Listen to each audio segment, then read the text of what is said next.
Entonces, hablábamos de la delegación, que es un punto importante de delegación, es aprender a delegar responsabilidades, ¿no? En segunda de Timoteo 2:2 dice, lo que has oído de mí ante muchos testigos, esto encarga a hombres fieles que sean idóneos para enseñar también a otros.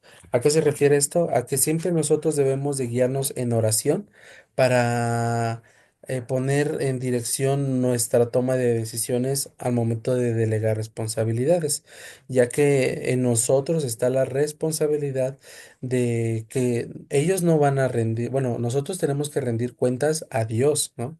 A Dios, entonces, las personas que nosotros pongamos para cubrir ciertas responsabilidades deben de tener, deben de ser idóneos, idóneos para enseñar, para hacer las actividades que nosotros hacíamos, pero ellos más, enfocado, ¿no? O sea, en un grupo más pequeño, ¿no? Entonces, esa es la parte de delegar.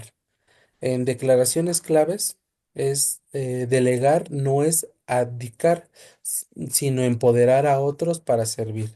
Muchas veces se llega a confundir que cuando nosotros le damos el poder a alguien, esa persona puede malinterpretarlo o puede llenarse de autoritarismo, ¿no? Entonces nosotros debemos de estar muy, muy al pendiente de ese tipo de comportamientos para poder corregirlos, ¿no? Porque no es que tenga un nivel de autoridad, porque todos servimos al mismo Dios, servimos, tenemos un espíritu de servicio, ¿no? Pero no debe de ser de autoritarismos, ¿no? Entonces nosotros siempre debemos de tener muy, muy pendiente a qué personas o que le estamos dando la confianza, ¿no? Y sobre todo dándoles el seguimiento, ¿no? Porque muchas veces perdemos el seguimiento, perdemos esa parte de que delegamos, pero pues perdemos totalmente ese seguimiento de saber cómo está efectuando esa parte, ¿no? En el punto número 2 de declaraciones claves dice, el seguimiento asegura que las tareas se cumplan con excelencia. Muchas veces Mm. nosotros dejamos al lado el esmero de hacer las cosas con excelencia, porque recordemos que no la estamos haciendo para los hombres, no la hacemos para que la gente esté, o para esperar la aprobación de la gente, sino siempre estar en claro es que buscamos la aprobación de Dios, ¿no? Entonces, ¿cómo vamos a conseguir esa aprobación? Haciendo las cosas con excelencia. La excelencia se lleva a cabo con disciplina, con, con responsabilidad, con compromiso, con todas esas características que nos deben de diferenciar de otras personas que solamente se dejan de llevar por emociones, por sentimientos, ¿no? Entonces, tal vez al principio los sentimientos y las emociones nos llevan a realizar cosas, pero se pierda esa parte del seguimiento, ¿no?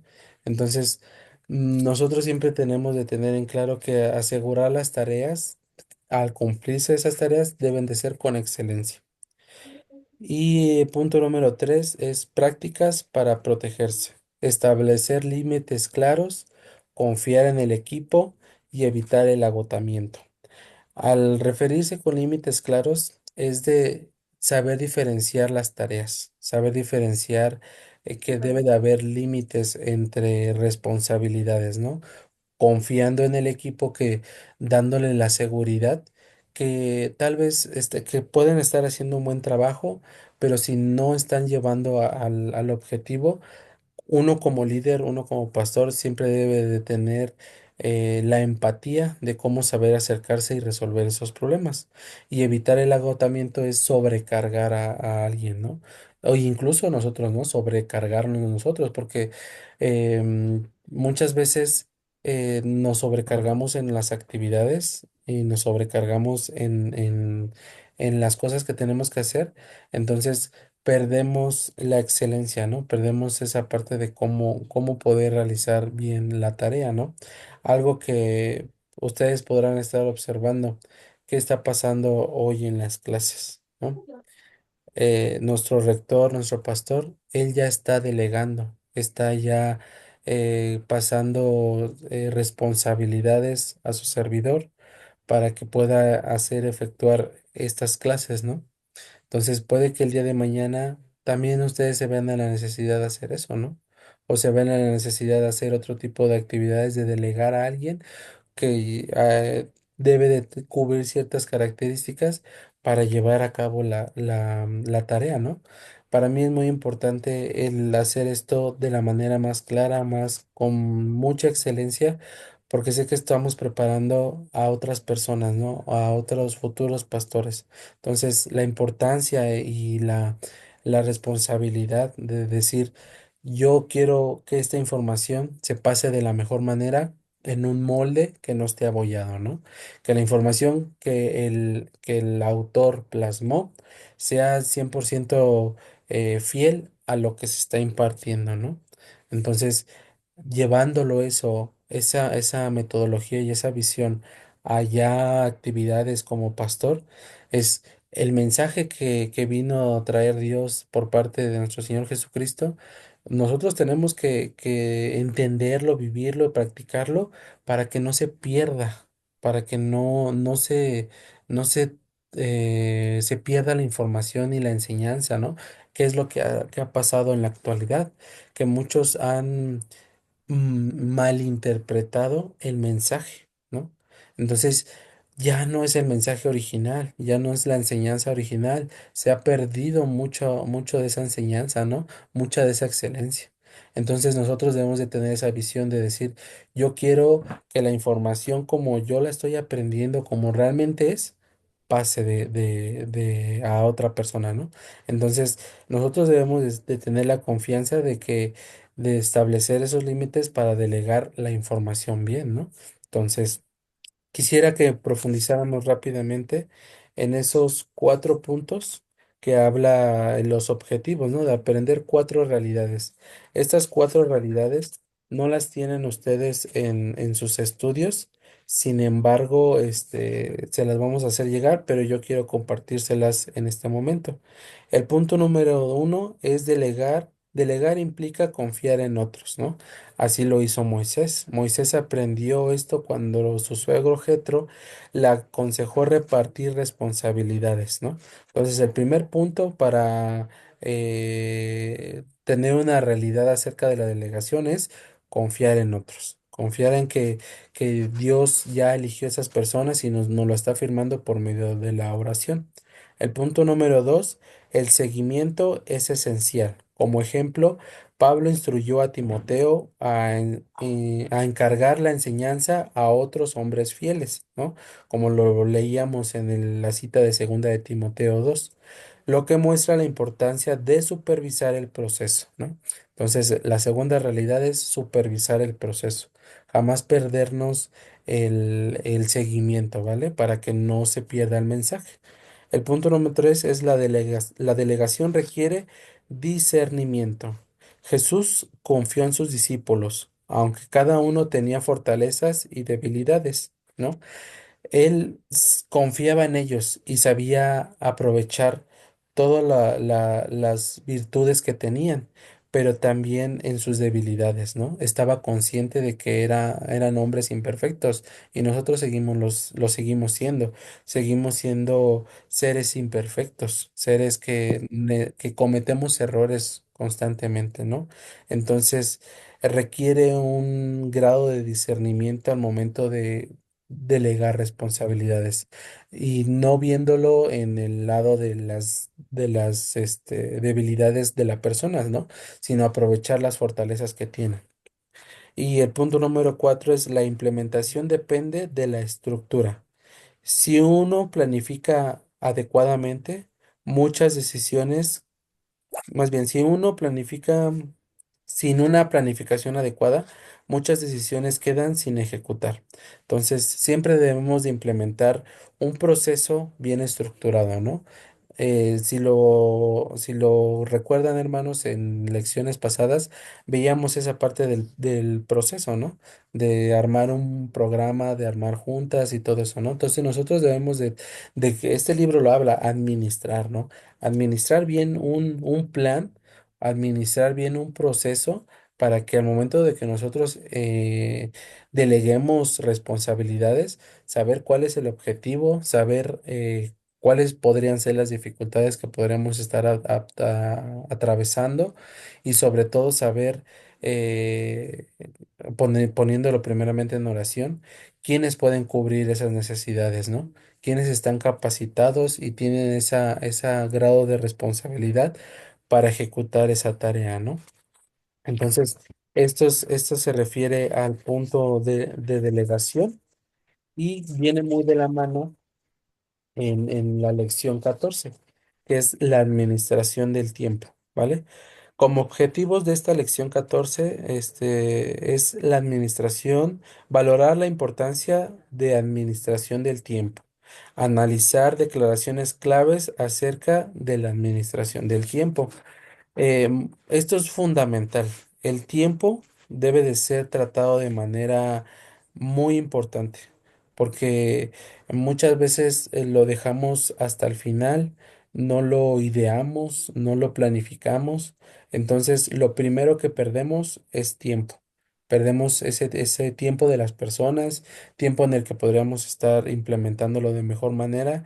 Entonces, uno como buen administrador siempre debe de tener claro que sabe administrar su tiempo. El contenido, definiciones bíblicas. El tiempo como un recurso divino. En Efesios 5, versículo 15 y 16 dice, aprovechando bien el tiempo porque los días son malos.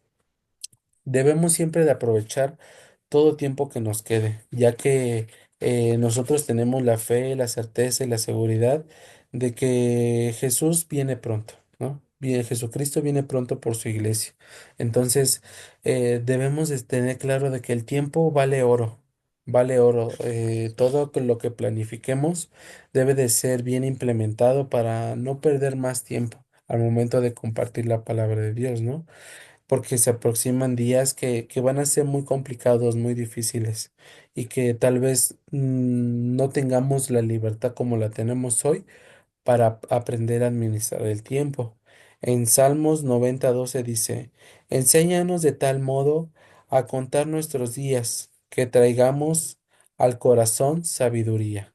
Palabras y el salmista enseña cómo debemos de nosotros pedirle a Dios, ¿no? Que nos muestre, contar nuestros días, ¿no? Y que todos los días los tengamos con sabiduría, ¿no? Pedir sabiduría. Sabiduría como lo pidió Salomón, ¿no? Para dirigir al pueblo de Israel.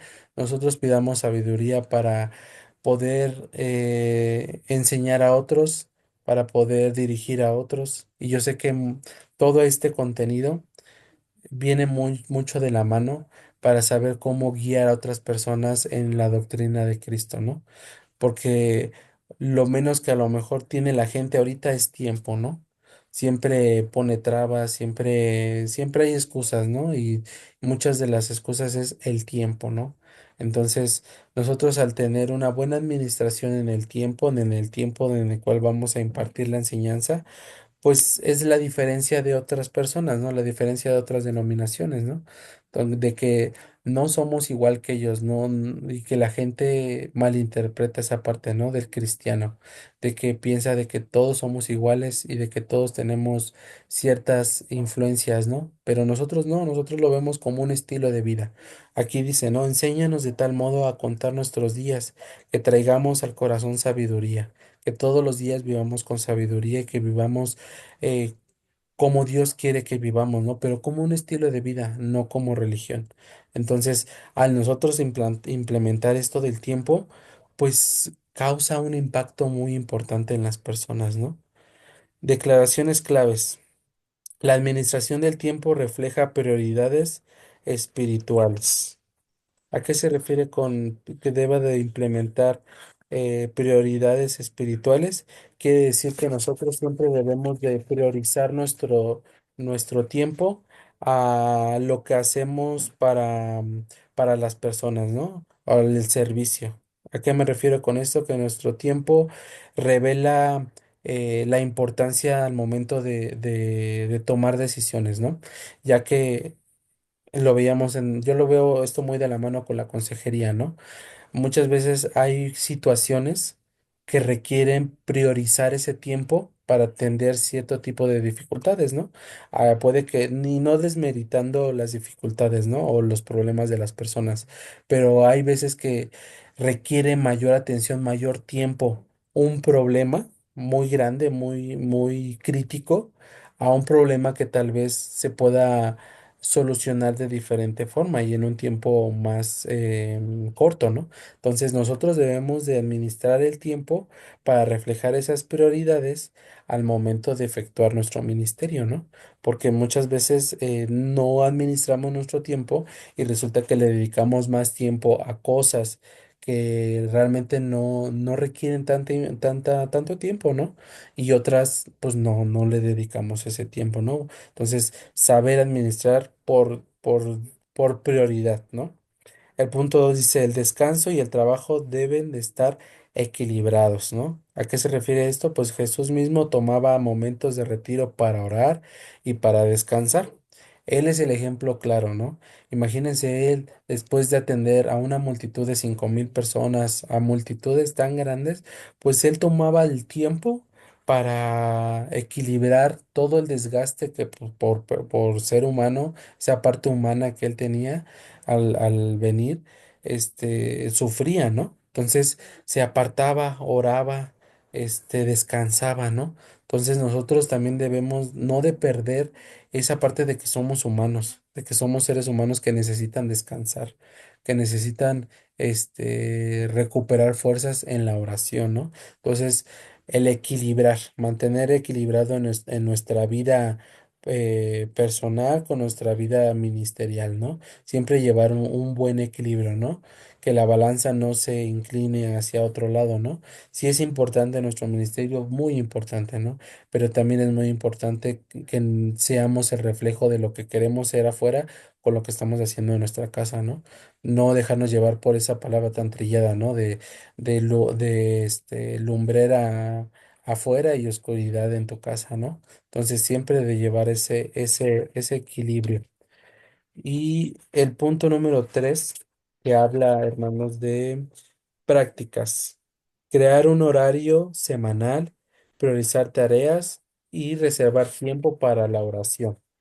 Crear un horario semanal es planificar tu semana, planificar y evitar sobrecargar, ¿no? Un ejemplo muy claro que tenemos hoy en presente es que siempre cuando es un matrimonio que está llevando esta parte, debe de haber mucho ese apoyo, ¿no? Porque se puede cargar la parte hacia el pastor y debe de haber esa ayuda idónea, ¿no? Hoy tenemos nosotros ese ejemplo con nuestro rector, ¿no? Con nuestro pastor Víctor. Su esposa es quien le lleva la agenda, quien le lleva la prioridad del tiempo, qué se va a hacer, qué prioridades debe de haber en las actividades, ¿no? Entonces, nosotros podemos tener esa ayuda, ¿no? O más bien también poder aprender a planificar esos tiempos, ¿no? Llevar una agenda por escrito, ¿no? O por digital, como se nos facilite, ¿no? Pero es importante que lo hagamos. Priorizar tareas es lo que hablábamos y reservar tiempo para la oración es nosotros tener la conexión con Dios, siempre tenerla por prioridad. Por prioridad, la conexión con Dios a través de la oración es fundamental, hermanos. Y este fue el punto de la lección 14. Y ya para concluir la lección 15, y ya porque ya nos está comiendo el tiempo, la lección 15 es de la comunicación. Este tema para mí, impartirlo en lo presencial y volverlo a analizar, es algo bien importante, porque a través de la comunicación es como nosotros vamos a tener la efectividad necesaria para llevar a cabo lo que queremos que Dios hagan en nuestra vida y en la gente, ¿no? Los objetivos son revisar declaraciones claves acerca de la comunicación y conocer el propósito, la audiencia y los métodos de comunicación. Si nosotros no tenemos una comunicación efectiva y proactiva, muchas de las implementaciones que queramos hacer, e incluso de los mensajes que queramos impartir, no van a ser efectivos porque no llevamos una buena comunicación, ¿no? y lo vamos a desglosar. ¿Cómo tener esas herramientas? Pues aquí lo dicen definiciones bíblicas. Comunicación como herramienta para edificar. En Efesios 4:29 dice, ninguna palabra corrompida salga de vuestra boca, sino la que sea buena para la necesaria edificación. Debe de ser muy importante cada vez que nosotros queramos hablar, y esto porque se los digo, ¿no? Porque nosotros al tener esa responsabilidad de llevar a pastorear a alguien o de enseñar a alguien, todo lo que nosotros digamos sonará trillado, ¿no? Pero hasta puede ser usado en nuestra contra, ¿no? Todo lo que nosotros digamos está o sea, las personas están muy enfocadas en lo que nosotros decimos. Entonces, si nosotros no lo decimos para edificación, pues se puede malinterpretar la comunicación, ¿no? Entonces, siempre nosotros, cada vez que nosotros queramos hablarle a alguien, impartirle a alguien un consejo o de lo que estamos analizando, siempre debemos de estar presentes que lo que digamos sea para edificar. Si no es para edificar, pues mejor ni lo digamos, ¿no? Algo que aprendíamos en prédicas pasadas, que era, tenemos que saber cómo lo vamos a decir, qué vamos a decir y en qué momento lo vamos a decir, ¿no? Si no tenemos bien claro estos tres puntos, pues mejor evitar el comentario. En Proverbios 15:1 dice, la blanda respuesta quita la ira. Muchas veces nosotros nos dejamos llevar por el momento y por la circunstancia que hablamos sin analizar las consecuencias que pueden traer nuestros comentarios, ¿no? Aquí dice, la blanda respuesta quita la ira. Cuando nosotros hablamos con empatía, hablamos con edificación y sobre todo con respaldo de la palabra, el enemigo no va a aprovecharse de lo que nosotros digamos, ¿no? Porque muchas veces por hablar o por sin pensar, sin hablar, podemos que la gente se enoje o que cause un malentendido, ¿no? Entonces recordemos que nosotros al tener esa responsabilidad debemos saber cómo comunicarnos, ¿no? En el punto número 2 de declaraciones José. claves, vamos a analizar. Dice, la comunicación, la comunicación efectiva fortalece la unidad en la iglesia. ¿A qué se refiere con esto? Pues como líderes y miembros debemos de expresarnos con claridad, respeto, armonía, ¿vale? Para que haya un crecimiento espiritual. Cuando nosotros cubrimos estos tres puntos, que es hablando con claridad, con respeto y en armonía, siempre vamos a generar un crecimiento espiritual en las personas, ¿no? Ya que nosotros tenemos la responsabilidad de edificarlos, ¿no? Más no de causarles más confusión. Entonces, uno como líder siempre debe de tener eso en mente, que debe de hablar claro. Y sobre todo, algo que podría parecer muy contradictorio, no solamente la comunicación es estar hablando, hablando, hablando, sino también saber a oír. Dice aquí el punto número 2, escuchar a la audiencia y los métodos de comunicación son tan importantes como hablar. Jesús mismo mostró la importancia de escuchar antes de responder, como lo dice en Lucas 2:46. Entonces, la importancia de también nosotros oír a la otra contraparte, ¿no? ¿Por qué Jesús primero oía, escuchaba? Porque él sabía que todo lo que él pudiera hablar, siempre iban a tener algo para contrapuntearlo, ¿no? Siempre iban a responder. Entonces, él oía primero, analizaba y sabía qué responder. Y casi la mayor parte de las veces él respondía y ya la otra persona él se quedaba sin argumentos, ¿no? Entonces, cuando nosotros tenemos toda la información, cuando se suscite un problema o se suscite alguna junta, como lo veíamos en otros puntos, cuando suceda eso, primero hay que oír, hay que escuchar las opiniones para nosotros tener todo el panorama necesario para poder dar la información, soltar el consejo, la enseñanza, etcétera, etcétera, etcétera. Entonces, cuando nosotros tenemos toda la información necesaria, pues obviamente muy difícilmente nos vamos a desviar en la comunicación, ¿no?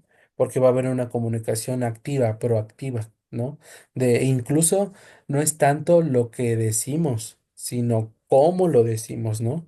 Muchas veces esa manera en cómo nosotros nos expresamos, tal vez confundamos en el hablar fuerte con ya hablar sin respeto, ¿no?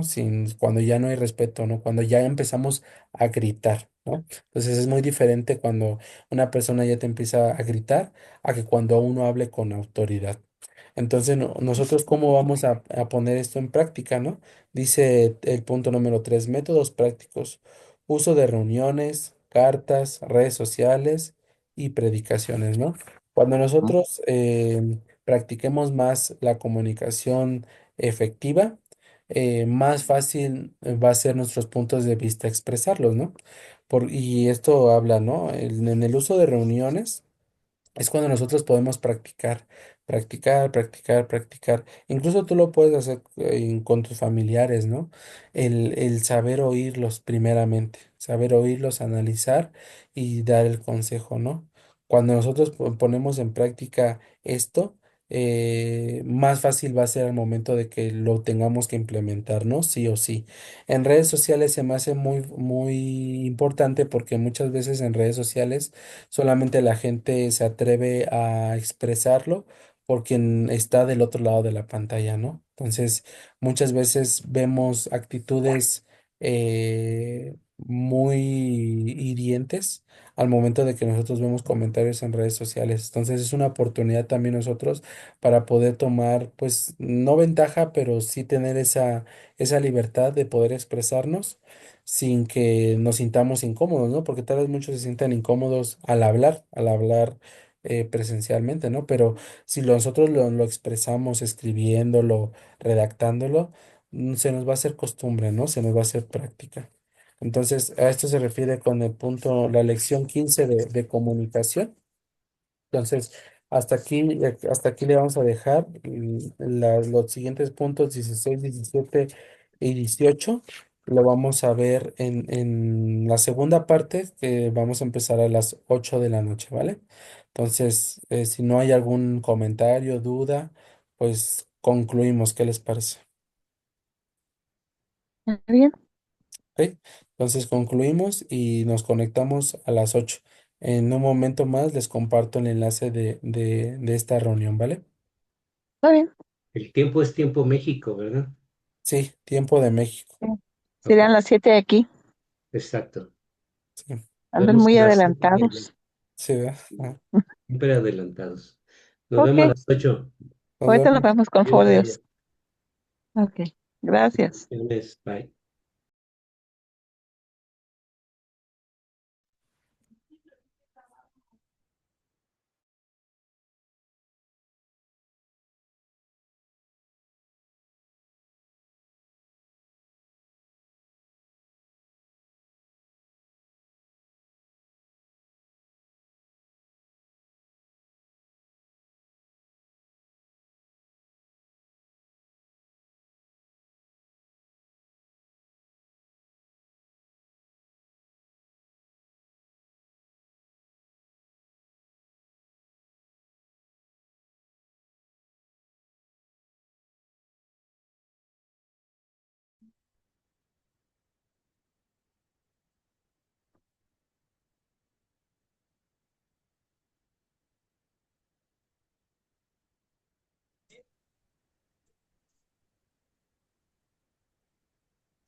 ¿Por qué nada más somos 3 alumnos?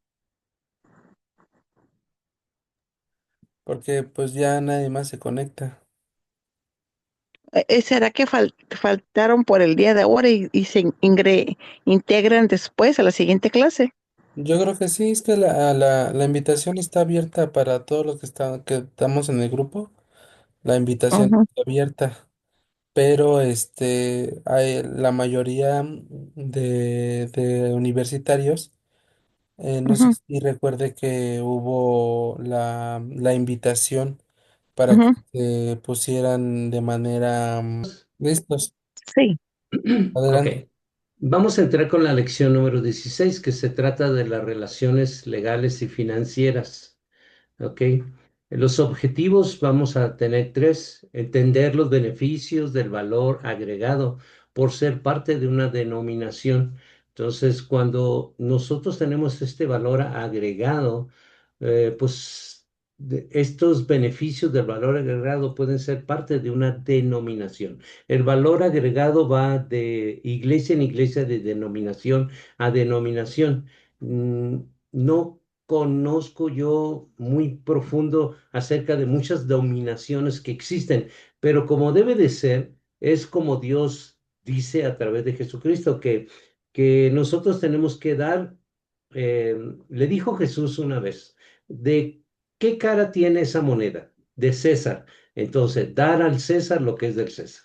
¿Debemos de pagar impuestos? Sí, es un mandato divino. Entonces, esto del valor agregado, nosotros tenemos que ser parte de una denominación que ofrece con ventajas como apoyo estructural, que es la denominación, proporciona recursos, formación y suspensión para fortalecer el ministerio, ¿ok? Y luego la cobertura legal financiera es, por ejemplo, nosotros somos una iglesia registrada en el gobierno federal. Eso da una cobertura legal y financiera también.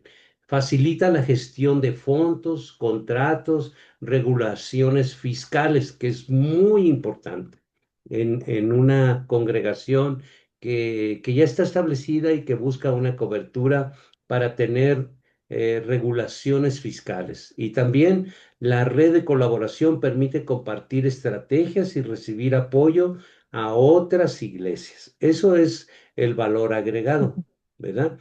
Que si no tenemos una congregación que nos está dando una cobertura, pues estamos como sueltos, sin ningún apoyo estructural, ninguna cobertura legal o espiritual y financiera, y tampoco tenemos una red de colaboración que nos permite compartir estrategias y recibir apoyo para nuestra iglesia que va en crecimiento. ¿Ok? ¿De acuerdo? Ujú, Entonces, esto es muy, muy, muy importante. También identificar las categorías y propósitos de los fondos. Esto también es muy importante porque nos lleva a estos fondos que son operativos, fondos misionales y fondos de educación. Entonces, son tres puntos muy importantes que nosotros tenemos que ir valorando. También tenemos los fondos de emergencia. ¿Qué pasaría si en un momento dado necesitaríamos un apoyo de emergencia? Para eso son los fondos, ¿no? Entonces, ese valor agregado es algo muy importante que lo tendríamos que considerar siempre. Cuando nosotros, por ejemplo, crecimos, vamos a pensar, crecimos, necesitamos sillas. Bueno, pues ahí está el fondo de emergencia, ¿verdad? Porque de repente, pues la iglesia creció, la congregación creció y nosotros necesitamos un fondo de emergencia. ¿Y de dónde lo vamos a hacer? Bueno, la persona que te está dando la cobertura, pues ese es uno de los valores agregados que tenemos, ¿de acuerdo? Y hay muchos apoyos que se pueden disfrutar cuando tenemos un valor agregado. ¿Ok? Siempre cuando nosotros estamos organizando una congregación, el rol del tesorero y la planificación del presupuesto que tenemos es algo muy esencial e importante. O sea que un pastor no puede nomás tomar el dinero y sin administración, sin tener alguien que le ayude como un tesorero. Tenemos que tener muchas cosas bien en cuenta. Es por eso que estamos estudiando un seminario. ¿Ok? Para tomar toda esa situación. Por eso el tema de este libro se llama Administración Pastoral, ¿ok? Y una de las cosas fundamentales que tenemos que ver es de, como decía Brian anteriormente, ¿no? La cuestión de delegar a personas capacitadas, honradas, probadas de que su honradez es probada. Pues nosotros tenemos que tener, no porque sea un contador, sino alguien que verdaderamente temeroso o temerosa a Dios, ¿ok? Porque va a comenzar a tocar los tesoros de Dios, ¿ok? Entonces es algo bien importante nombrar a un tesorero es algo muy, muy importante. Dentro de los contenidos que tenemos, vamos a ver tres puntos: la definición bíblica, las declaraciones claves y la práctica. Dentro de la definición bíblica, la administración financiera es parte de la mayordomía de un pastor. Uno de los versículos que nos apoya eso está en Primera de Corintios, capítulo 4 versículo 2. Dice: ahora bien, se requiere que los administradores de cada uno sea hallado fiel. Lo que les decía anteriormente, ¿no? Siempre nosotros debemos apoyarlo en la escritura, siempre, siempre. Si está escrito, para nosotros debe de ser parte de la doctrina de Cristo. Doctrina de Cristo significa que todo lo que hacemos, todo lo que enseñamos, todo lo que practicamos es porque está escrito. Nada hacemos si no lo comprobamos de que está escrito. Este seminario está basado en esa doctrina, la doctrina de Cristo, que hace que tu mente humana se convierta en una mente de Cristo. Por eso es doctrina de Cristo. Este pasaje de Primera de Corintios 4:2 nos recuerda que la administración de los recursos debe hacerse con integridad y sobre todo mucha responsabilidad. ¿Ok? En Lucas 16:10 dice: el que es fiel en lo muy poco, también en lo mucho es fiel. La fidelidad en la gestión de los recursos pequeños demuestra nuestra capacidad de administrar mayores bendiciones. Es algo que clave la responsabilidad y la integridad. Muy importante, ¿ok? El punto número 2, las declaraciones claves. Sobre la administración financiera, la transparencia financiera fomenta la confianza en la congregación.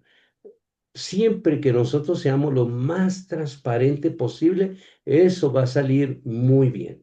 Transparente quiere decir que, pues, yo tuve 1,000 pesos, pero tuvimos de acuerdo una junta de ancianos, una junta de X, ¿no?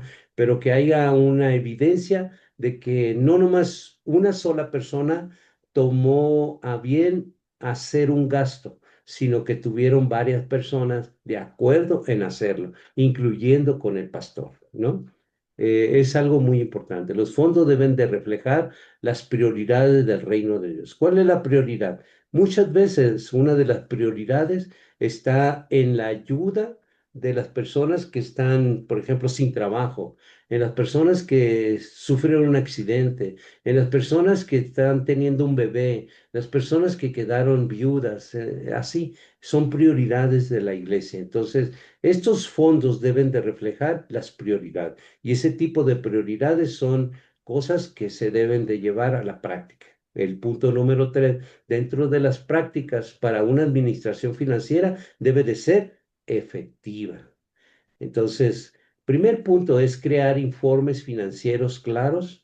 Esto es presentar reportes periódicos, ayuda a mantener la transparencia y permite a la congregación conocer el estado de los recursos. Punto número 2, establecer un comité de finanzas. Esto ayuda muchísimo. Este comité pues se involucra en tener una buena administración.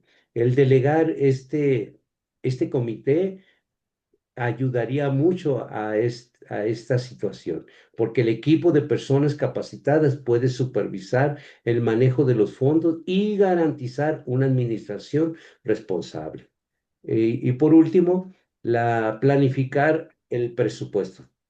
Sea mucho, sea poco, el planificar es algo muy importante porque define prioridades y asigna recursos estratégicamente, evita el desperdicio y asegura que las necesidades del ministerio sean cubiertas. Nosotros, dentro de muy poco tiempo, vamos a entrar en construcción y vamos a entrar a manejar pues una cierta cantidad donde tenemos que sentarnos para hacer bien las cosas y llevar a la práctica esta administración financiera para que sea efectiva. ¿Ok? Así es la manera más transparente que podemos hacerlo. Vamos a pasar a la lección número 17. que es Fundamentos Bíblicos para una vida de mayordomía. ¿Ok? Esa mayordomía, bueno, cuando hablamos de mayordomía, pues nosotros no somos los dueños, Dios es el dueño, nosotros solamente somos mayordomos, administradores de Dios. Los objetivos es comprender los modelos económicos de cuando hablamos del Antiguo Testamento. Yo quiero que ustedes sepan siempre, esta palabra de antiguo es una palabra pues no bíblica, porque antiguo viene de viejo y la palabra de Dios no tiene nada de viejo. Es una palabra actual y muy eficiente para nosotros. Entonces, lo que es conocido por Antiguo Testamento es Sagradas Escrituras hebreas. Y lo que conocemos por Nuevo Testamento son las Sagradas Escrituras griegas, ¿ok? Eso es teológicamente correcto. Pero pues lo pusimos y lo plasmamos aquí porque la mayoría de las personas es muy conocido. Pero si nosotros vamos a ir sin ese perdón, abollado, pues quitémosle lo Antiguo y Nuevo Testamento y enseñemos desde principio de que son las Sagradas Escrituras hebreas y Sagradas Escrituras griegas, ¿ok? Y entonces el molde está derechito así y no van a salir pues panes abollados, ¿ok? Reconocer los valores centrales del estilo de vida del cristiano. Esto es muy importante porque si nosotros tenemos valores y el estilo de vida del cristiano que no está pegado mucho a las escrituras, sino a su religiosidad, pues vamos a errar bastante y vamos a equivocarnos bastante. Esto de la vida del cristiano debe de estar, es su estilo de vida guiada por lo que las escrituras dicen, ¿ok?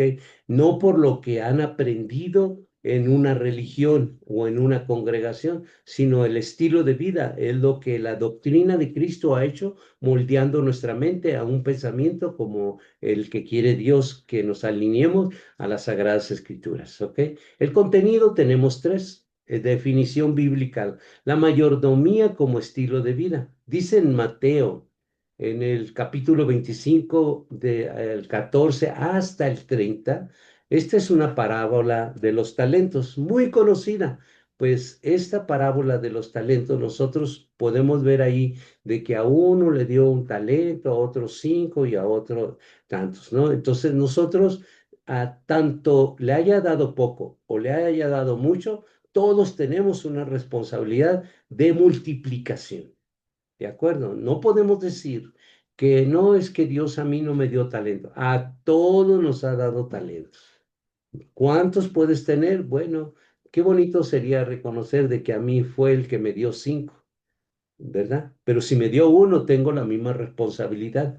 Y si leemos esta parábola, vamos a darnos cuenta de las consecuencias de haber aceptado y reproducido los talentos, pero también el haberlos enterrado. No podemos enterrarlos, ¿ok? Debemos producirlos, generar para Dios. Porque, por ejemplo, yo quiero poner un ejemplo. Cuando tú ayunas y el ayuno es dejar de comer, tú no le produces nada a Dios. ¿O qué le producimos, no? Lo único que produce a Dios es cuando nosotros obedecemos el ayuno que Él escogió. Ese es la producción para Dios. Siempre vamos a producir para Dios. Y esos son los talentos, ¿ok? De nada sirve cuando nosotros dejamos de comer. Eso no le funciona a Dios porque no ganas ni siquiera un alma. En cambio, cuando tú haces el ayuno que Dios escogió, seguramente está visualizado a ganar almas, ¿ok? Entonces, dicen Hechos, en Hechos 2, 44 y 45, esto, la iglesia primitiva compartía sus bienes y demostrando un modelo de economía basado en la solidaridad. Entonces, cuando nosotros somos solidarios, entonces nosotros podemos ser cristianos de acuerdo a la palabra de Dios, ¿ok? No podemos apretar el puño, sino abrir la mano, ¿ok? Para los demás. Vamos a ver los valores centrales del estilo de vida del cristiano. Tres puntos: la fidelidad y en la administración. En esta fidelidad, nosotros tenemos que ser fieles ¿con quién? Con Dios, porque Él es fiel. Y además Dios no nos está diciendo, oye, ¿podrías tú diezmar en esta oportunidad? No, es un mandato, ¿verdad? Es un mandato. No podemos nosotros decir de que cuando propone el corazón, no, aquí no entra porque no es una ofrenda, es un mandato de Dios, ¿ok? El diezmo es un mandato de Dios. Entonces son los valores centrales del estilo de vida del cristiano. Entonces, cuando los administradores deben de ser hallados fieles, nosotros decimos, es que nadie me vio, Dios sí ve y ve el corazón, ¿ok? Entonces la generosidad y la gratitud entran pues en la ofrenda, pero con tu dinero, no con el dinero de Dios, ¿ok? De acuerdo. Es cuando nosotros hacemos la generosidad y la gratitud.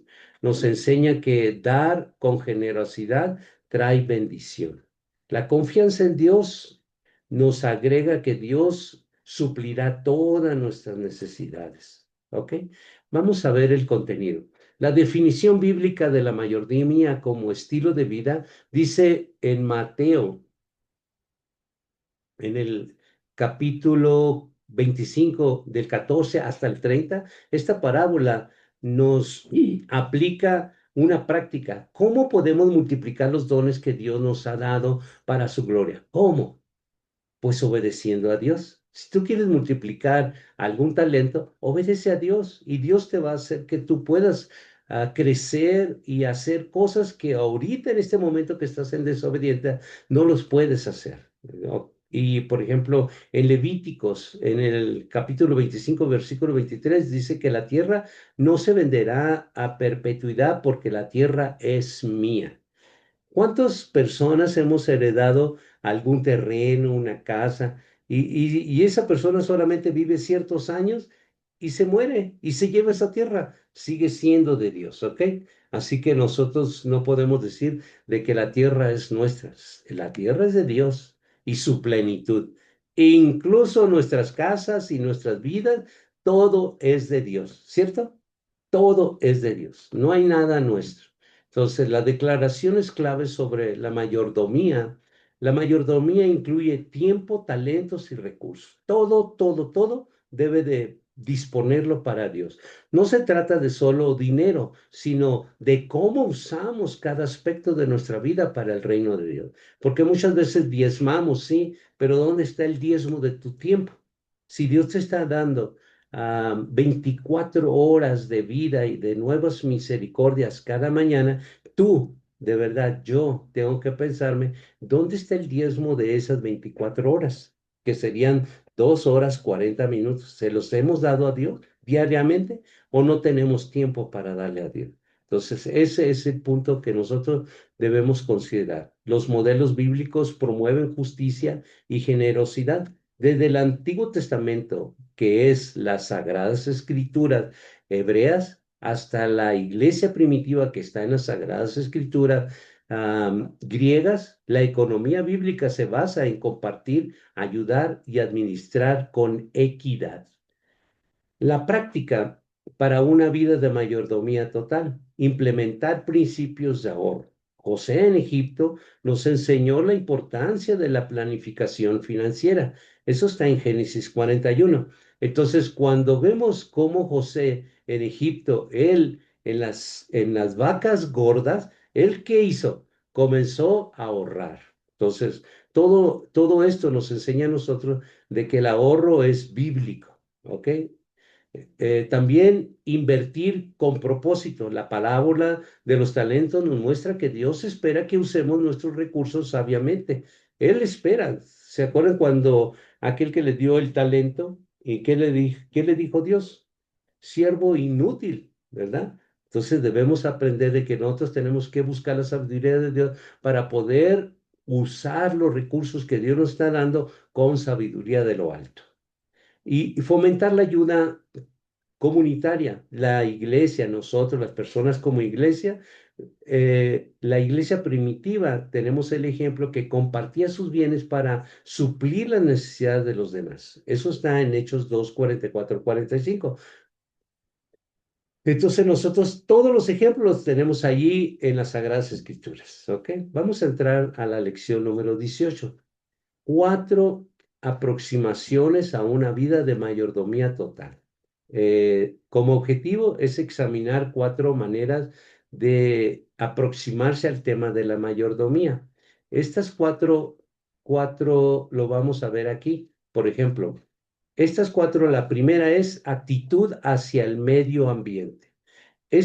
Algunos ven los recursos naturales como algo dado para su propio beneficio, mientras que otros buscan conservarlos sin considerar el impacto de las personas.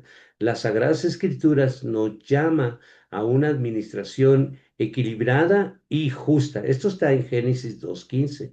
También la segunda es administración de los bienes materiales.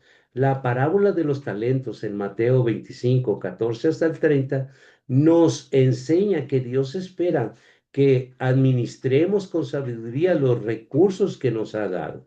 El tercero es el uso de tiempo y talentos. En Efesios 5, 15 y 16 nos exhorta a aprovechar bien el tiempo. Por ejemplo, en Primera de Pedro 4:10 nos recuerda que debemos usar nuestros dones para servir a los demás. Y cuarto es la generosidad y justicia. En Hechos 2, 44 y 45 nos muestra cómo la iglesia primitiva compartía sus bienes para suplir las necesidades de todos, promoviendo una economía basada en la solidaridad. Por ejemplo, no sé si se acuerdan cuando un matrimonio pues dio sus propiedades, todo, ¿no? Pero resulta que se les hizo mucho y solamente trajeron a los apóstoles, a Pedro, le trajeron cierta cantidad y con los demás se quedaron. Entonces le dijo Pedro de que no podían engañar al Espíritu Santo y el esposo cae muerto por tratar de engañar al Espíritu Santo. Entonces llega la esposa después justo cuando están sacando el cuerpo de su esposo y le comienza a preguntar, ¿eso es todo lo que ustedes? Sí, le dice, mira, los que acaban de salir llevaron el cuerpo de tu esposo y son los que te van a llevar a ti, porque también mintió, pues, ¿verdad? Ellos podrían haberse quedado con todo, nadie les estaba diciendo que lo diera.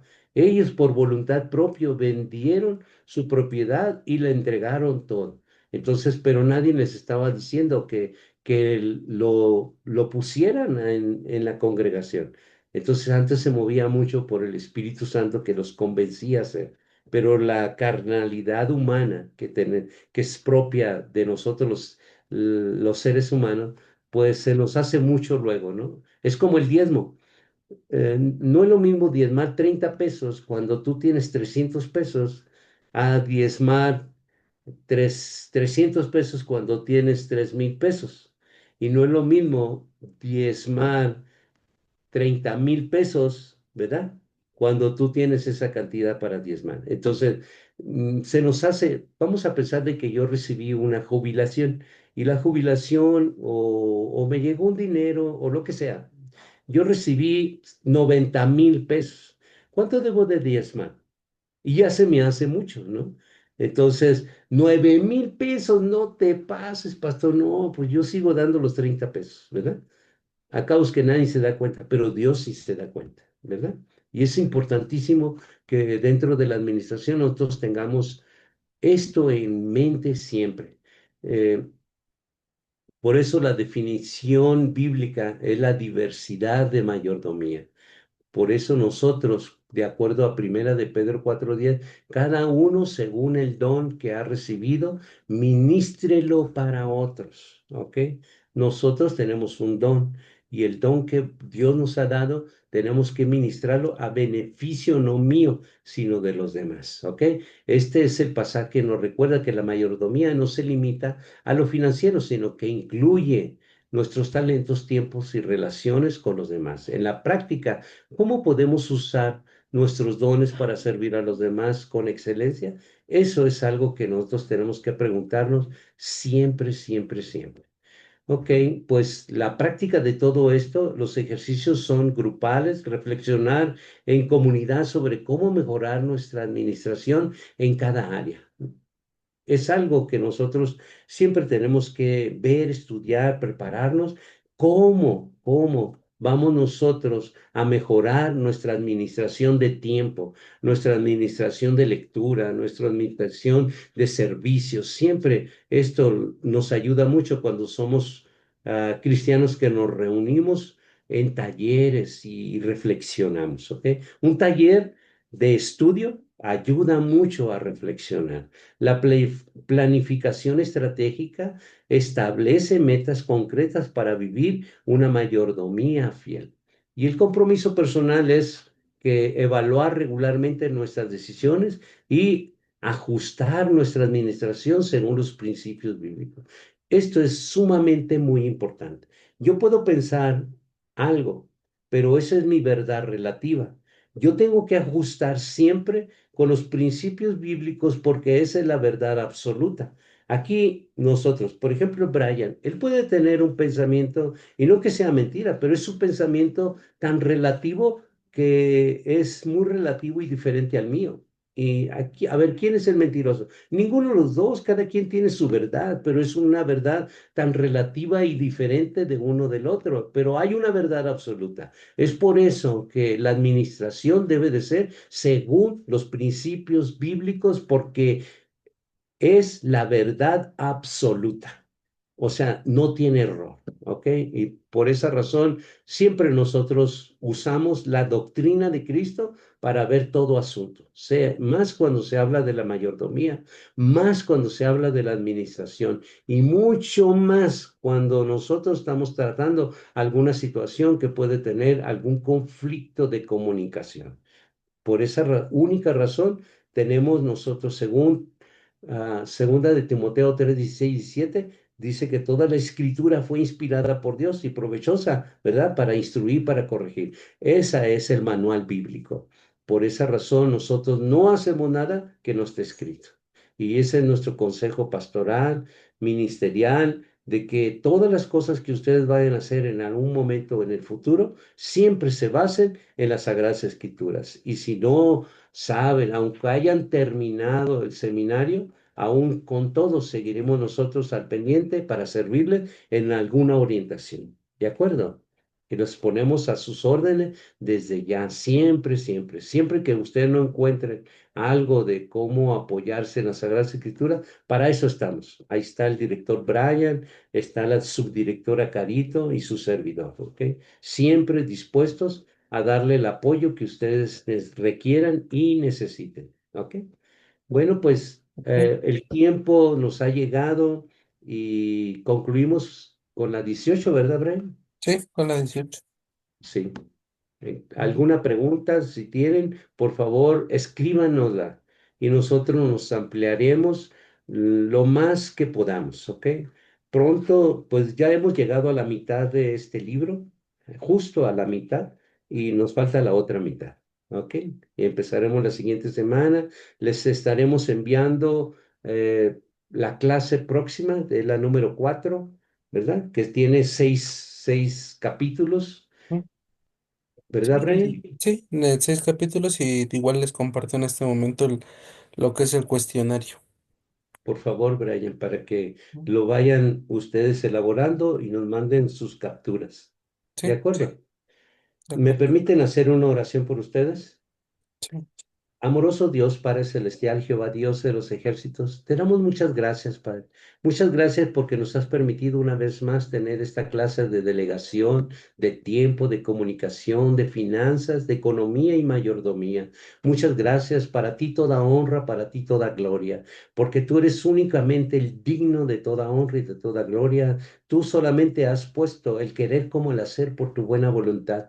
Yo bendigo a todos y cada uno de los alumnos y declaro, Padre, que estas enseñanzas un día, a través del Espíritu Santo, tú les has de traer a su memoria para que las usen en su administración pastoral, que en su tiempo va a haber ese momento. En el nombre de Jesucristo declaro que la paz de Dios que sobrepasa todo entendimiento guardará sus corazones y sus pensamientos en Cristo Jesús. Amén. Les bendecimos, hermanos, en el nombre de Gracias. Jesucristo. Hasta luego, Brian. Gracias por tu servicio. Gracias a Dios. Gracias a todos. Bye. Bye.